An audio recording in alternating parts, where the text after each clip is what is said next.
تعریف اللہ کے لیے ہے جو عظمت و کمال سے متصف ہے، وہ شریک و مشابہ اور ہم مثل سے منزہ ہے، ایسا نگہبان ہے جو سوتا نہیں ہے، ایسا زبردست ہے جسے کوئی نقصان نہیں پہنچا سکتا۔ ہم اس پاک ذات کی حمد بیان کرتے ہیں کہ اس نے ہمیں اسلام کی ہدایت دی، صیام و قیام کے مہینے میں پہنچایا اور اپنے فضل سے اس مہینے کو پورا کرنے کی ہمیں توفیق دی۔ شکر کرنے والوں کے حمد کی طرح میں اس بابرکت و بلند ذات کی حمد بیان کرتا ہوں، ذکر کرنے والوں کی تعریف کی طرح اس کی تعریف بیان کرتا ہوں۔ میں گواہی دیتا ہوں کہ ایک اللہ کے علاوہ کوئی معبود نہیں، وہ یکتا ہے، اس کا کوئی شریک نہیں، بادشاہ نہایت مقدس سب عیبوں سے پاک ہے، اور میں گواہی دیتا ہوں کہ ہمارے سردار اور نبی محمد اللہ کے بندے اور رسول ہیں، آپ خاتم الانبیاء اور افضل الرسل ہیں۔ آپ نے حلال و حرام کو واضح کیا، کوئی بھلائی نہیں چھوڑی جس کی طرف اپنی امت کی رہنمائی نہ کی ہو، اور کوئی برائی نہیں ہے جس سے اس کو ڈرایا نہ ہو۔ اللہ کا درود و سلام اور برکت نازل ہو آپ پر، آپ کے معزز و پاکیزہ آل و اصحاب پر، اور ان کی اچھی طرح پیروی کرنے والوں پر جب تک مہینوں اور سالوں کا سلسلہ رہے۔ اما بعد، مومنو، میں اپنے نفس کو اور آپ کو اللہ کے تقوی، کثرت سے اس کا ذکر کرنے اور اس کی کتاب میں غور و فکر کرنے کی وصیت کرتا ہوں، اس لیے کہ اللہ کا ذکر دلوں کی زندگی اور بہار ہے، روحوں کی طمانینت اور خوشی ہے۔ اللہ کا فرمان ہے، اے مسلمانوں، اللہ تعالیٰ کا ذکر بہت زیادہ کرو اور صبح و شام اس کی پاکیزگی بیان کرو، وہی ہے جو تم پر اپنی رحمتیں بھیجتا ہے اور اس کے فرشتے تمہارے لیے دعائے رحمت کرتے ہیں تاکہ وہ تمہیں اندھیروں سے اجالے کی طرف لے جائے، اور اللہ تعالیٰ مومنوں پر بہت ہی مہربان ہے۔ جس دن یہ اللہ سے ملاقات کریں گے ان کا تحفہ سلام ہوگا، ان کے لیے اللہ تعالیٰ نے باعزت اجر تیار کر رکھا ہے۔ مسلمانوں، رمضان کا مہینہ اپنے فضیلت والے دنوں اور بابرکت راتوں کے ساتھ گزر گیا، اس حال میں کہ مسلمان صیام و قیام اور صدقہ اور تلاوت قرآن میں مشغول تھے۔ اللہ کا شکر ہے جس نے ہمیں اس کی ہدایت فرمائی، اور ہم ہدایت یاب نہ ہوتے اگر اللہ تعالیٰ نے ہمیں اس کی ہدایت نہ دی ہوتی۔ آج کے دن اے اللہ کے بندو، ہم عید کا خوشی و سرور کے ساتھ استقبال کر رہے ہیں۔ عید الہی شعار ہے، نبوی سنت ہے، نیکی اور صلہ رحمی، باہم ملاقات اور محبت، صاف دلی اور عفو و درگزر کا موسم ہے۔ عید کی خوشی ایک مطلوبہ ضرورت اور پسندیدہ مقصد ہے۔ اس میں نفوس شفاف ہوتے ہیں، سینے پاک ہوتے ہیں، چہرے پر مسکراہٹ آتی ہے، اور دل میں ایمان کے اعتبار سے مومن کو خوشی اور مسرت ہوتی ہے۔ تو مومن اپنی ہدایت، رب کی اسماء و صفات کی معرفت، اس کے احکام کی بجاوری اور اس کی ممانعتوں سے بچنے پر خوش ہوتا ہے۔ مومن اپنی نماز اور روزے، اپنے ذکر اور قرآن کی تلاوت سے خوش ہوتا ہے۔ اللہ کا فرمان ہے، کہہ دیجئے کہ بس لوگوں کو اللہ کے اس انعام اور رحمت پر خوش ہونا چاہیے، وہ اس سے بدرجہ بہتر ہے جس کو وہ جمع کر رہے ہیں۔ اس عید پر ہم اسلام کے ستونوں میں سے ایک کو مکمل کرنے پر خوش ہیں، اور یہ کہ اللہ تعالیٰ نے ہمیں روزہ رکھنے اور قیام کرنے کی توفیق بخشی ہے، اور ہم اس سے یہ لو لگاتے ہیں کہ وہ ہمیں آگ سے آزادی عطا فرمائے گا۔ اللہ تعالیٰ نے اپنے بندوں سے قبولیت کا وعدہ کیا ہے، اور وہ اپنے وعدے کی خلاف ورزی نہیں کرتا ہے۔ صحیحین میں ہے، رسول اللہ صلی اللہ علیہ وسلم نے فرمایا، روزے دار کے لیے دو خوشی کے موقع ہیں، وہ ان دونوں پر خوش ہوتا ہے۔ جب وہ افطار کرتا ہے تو اپنے افطار سے خوش ہوتا ہے، اور جب اپنے رب کو ملے گا تو اپنے روزے کی وجہ سے خوش ہوگا۔ اہل ایمان رمضان میں ہر روز افطار کے وقت خوش ہوتے ہیں، اور اس خوشی کو اس وقت چار چاند لگ جاتا ہے جب اللہ تعالیٰ اس کی عمر کو دراز کرتا ہے، اور روزے دار دن اور مہینے کو پورا کرتا ہے، اور وہ عید الفطر کو پا لیتا ہے۔ وہ اپنی اس طاعت کے صلے سے خوش اور مطمئن ہوتا ہے جو اس نے پورے مہینے میں جاری رکھا۔ جہاں تک سب سے بڑی خوشی اور سب سے بڑی نعمت کا تعلق ہے تو یہ قیامت کے دن کی مومن کی خوشی ہے جو اسے اپنے رب سے ملاقات کے وقت ہوگی، جہاں اللہ تعالیٰ نے روزے کے ثواب کی مقدار اور اس کی نیکیوں میں کئی گنا اضافے کی ضمانت لی ہے۔ صحیحین میں ہے، رسول اللہ صلی اللہ علیہ وسلم نے فرمایا، ابن آدم کا ہر عمل بڑھایا جاتا ہے، نیکی 10 گنا سے 700 گنا تک بڑھا دی جاتی ہے۔ اللہ تعالیٰ نے فرمایا، سوائے روزے کے، کیونکہ وہ خالصتاً میرے لیے ہے اور میں ہی اس کا بدلہ دوں گا۔ جب اللہ تعالیٰ نے انعام، تحفہ اور نوازش کی ذمہ داری لی ہے تو جان لو کہ اس کی کوئی انتہا نہیں ہے۔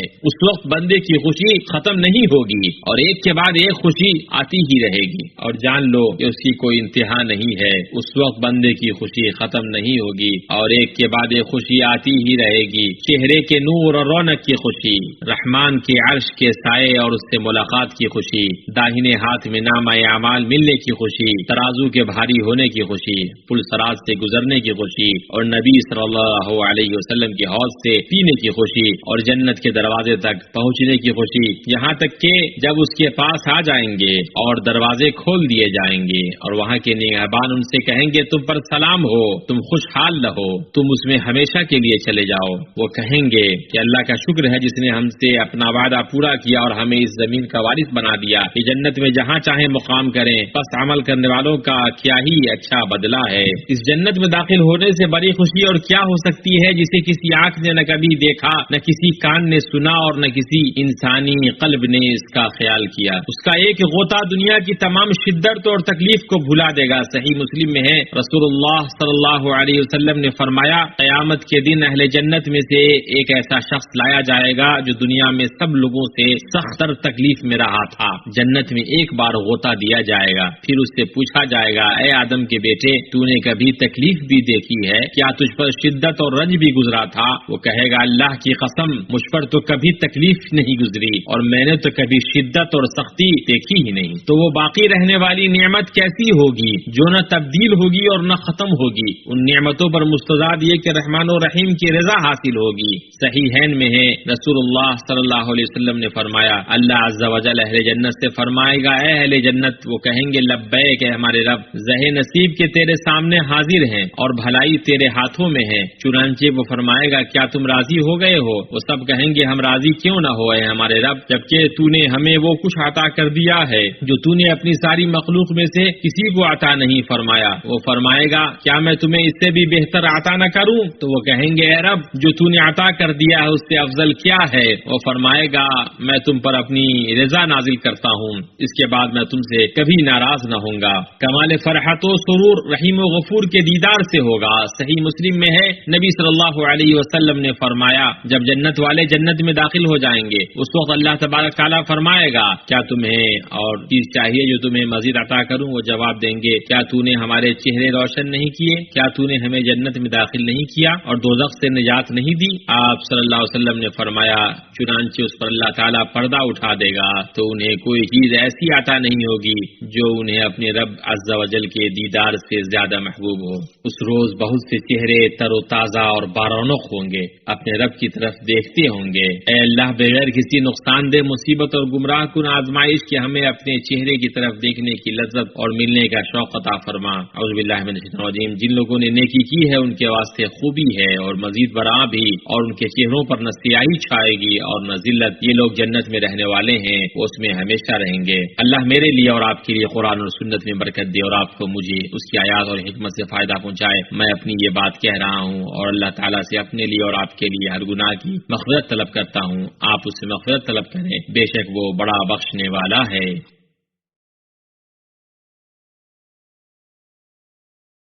ہر طرح کی تعریف فضل و احسان والے اللہ کے لیے ہے جس نے ہم پر روزہ فرض کیا اور اسے ڈھال بنایا اور جنت تک پہنچنے کا راستہ بنایا۔ میں گواہی دیتا ہوں کہ ایک اللہ کے علاوہ کوئی معبود نہیں، وہ یکتا ہے، اس کا کوئی شریک نہیں، عظمت و عزت والا ہے۔ اور میں گواہی دیتا ہوں کہ ہمارے سردار اور نبی محمد اللہ کے بندے اور رسول ہیں۔ نماز پڑھنے والوں، روزہ رکھنے والوں، اپنے رب کا حکم ماننے والوں اور استقامت برتنے والوں میں سب سے افضل ہیں۔ اللہ کا درود و سلام اور برکت نازل ہو آپ پر، آپ کے آل و اصحاب پر اور ان کی اچھی طرح پیروی کرنے والوں پر، اور بہت زیادہ سلامتی نازل ہو۔ مومنوں، عید پر خوشی، مسرت اور جوش و خروش کے مظاہر عام ہونے چاہیے۔ اپنی عید کی خوشیاں منائیں اور یاد رکھیں کہ دینے اور نوازنے کی تمام شکلوں اور صورتوں سے دینے والوں کی خوشی، مسرت اور نیک بختی ملتی ہے۔ اللہ تعالیٰ کو سب سے زیادہ پسندیدہ اعمال میں سے وہ خوشی ہے جو تم کسی مسلمان کو پہنچاتے ہو۔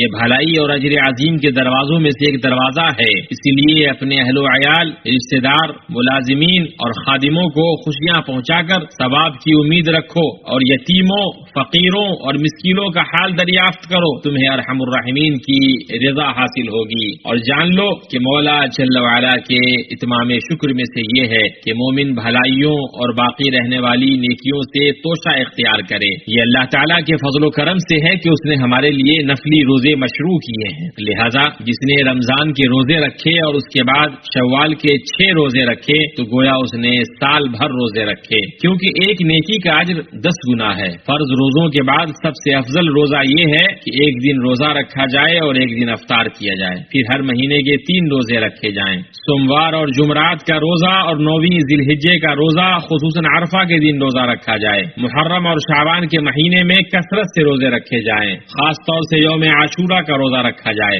اور روزے کی خوشی ختم نہیں ہوتی، ہر دن کے روزے میں، ان نوافل کے روزے میں روزے دار کے لیے 2 خوشیاں ہیں، افطار کے وقت کی خوشی اور اپنے رب سے ملاقات کے وقت کی خوشی۔ اللہ کے فضل اور احسان سے، یہ اللہ کا فضل ہے جسے چاہے عطا فرمائے، اور اللہ بڑے فضل کا مالک ہے، بس اللہ کا شکر ہے کہ اس نے ہمیں ہدایت دی ہے، اور اگر اللہ ہمیں ہدایت نہ دیتا تو ہم ہدایت یافتہ نہ ہوتے۔